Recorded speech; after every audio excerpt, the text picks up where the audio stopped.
Bonjour à toutes et à tous. Donc lors de cette séance, on va créer notre propre diagramme de capacité. Je vous rappelle que le diagramme de capacité, c'est la plaque de charge du catégorie 5. Donc voilà à quoi il ressemblera dès qu'il sera terminé. Donc voilà ce qu'on va créer lors de notre TP d'aujourd'hui. Le catégorie 5, c'est celui-ci, pour rappel. Lors d'un précédent TP, on avait créé une plaque de charge d'un catégorie 3. Je vous montre pour rappel ce qu'on avait fait. Et le mât vertical. J'aurai ces poids là, donc c'est des poids que j'ai mis.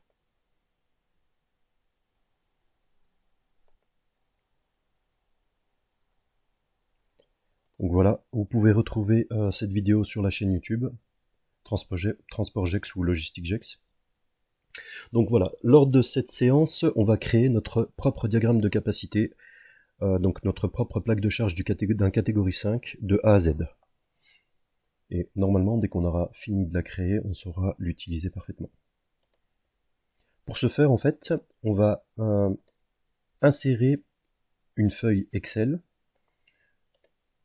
donc avec 17 cellules en hauteur et 12 cellules en largeur. Donc voilà sur quoi on va travailler. Donc on va aller sur Excel, on va couper un tableau qui fait 17 cellules de hauteur sur 12 de largeur, et on va travailler là-dessus pour créer notre diagramme de capacité.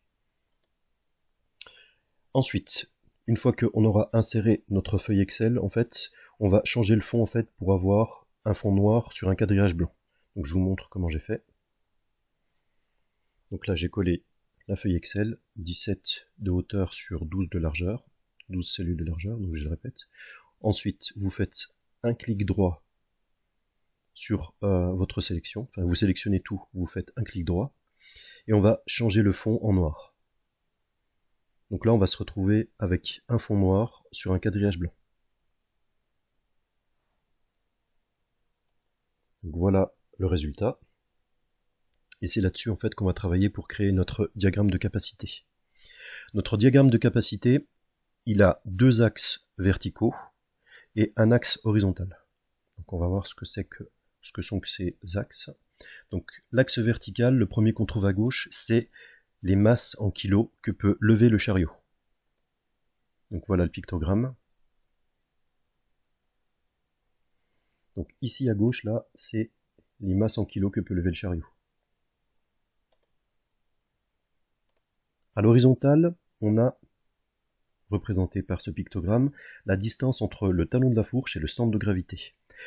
Tous les exercices qu'on fera après, en fait, ce sera des palettes avec une charge homogène centrée. Donc là, voici le pictogramme qui correspond donc entre la distance entre le talon de la fourche et le centre de gravité qu'on appelle D dans tous nos exercices. Et enfin, l'axe vertical de droite, représenté par ce pictogramme, c'est la hauteur de levée de notre chariot de catégorie 5. Donc voilà, la hauteur de levée. Donc maintenant, on va tracer des droites.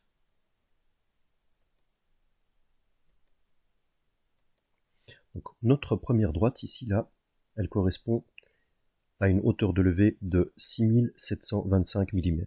6 mètres 725.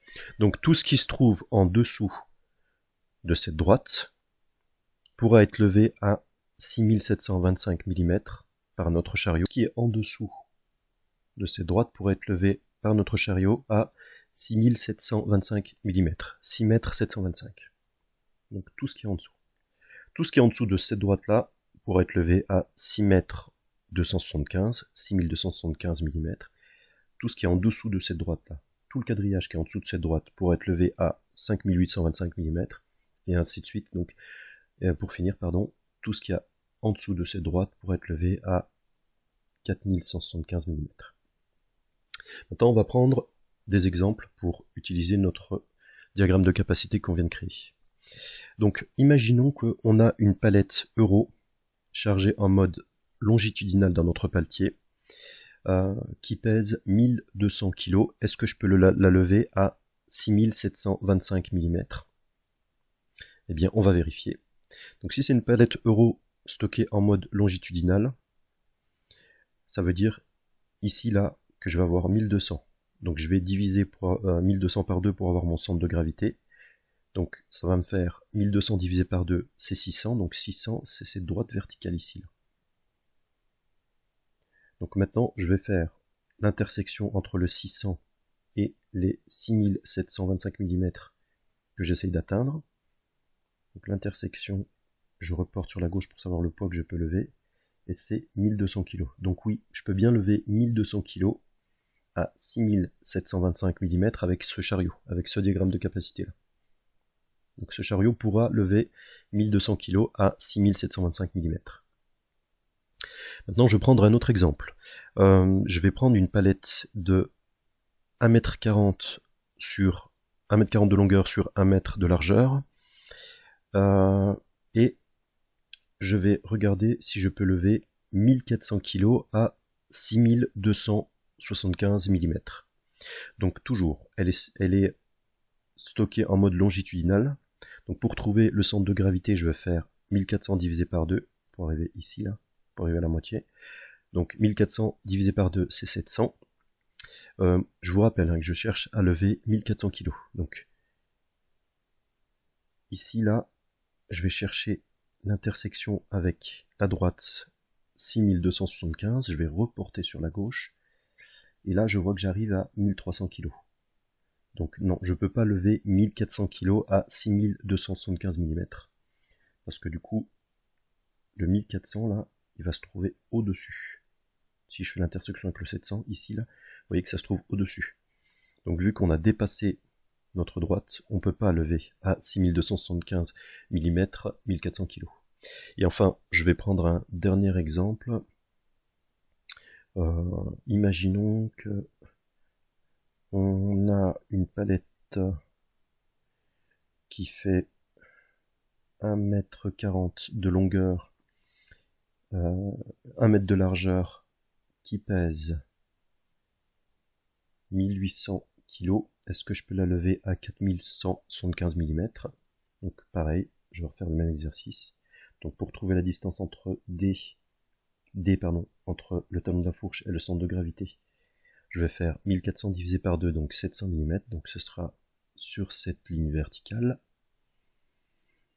Je vais chercher l'intersection avec le 4175 mm, je vais me reporter à gauche, et oui, je vois que je peux bien lever 1800 kg. Donc voilà, la création dans un premier temps et l'utilisation de notre diagramme de capacité.